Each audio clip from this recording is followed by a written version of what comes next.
Part 2 కంటే ముందు part 1 గురించి చెప్పుకోవాలి మనం. ఎందుకంటే ఈ మూవీ నేషనల్ అవార్డ్ విన్ అయింది. ఇదైతే తెలుగు ఫిల్మ్ ఇండస్ట్రీకి ఒక గొప్పతనం అని చెప్పొచ్చు. ఇది కేవలం అల్లు అర్జున్, సుకుమార్ వల్లే సాధ్యమైంది.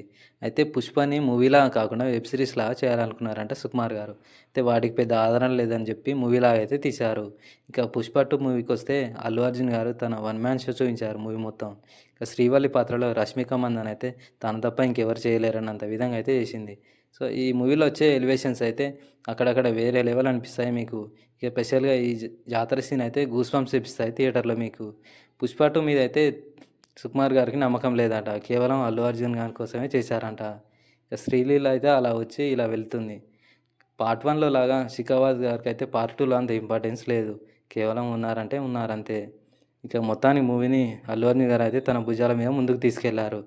ఇక ఈ మూవీలో హైలైట్ జాతర సీన్. ఇక మ్యూజిక్ ఆల్సో అంత హైలైట్ అయితే లేదు. ఈ మూ ఈ సీన్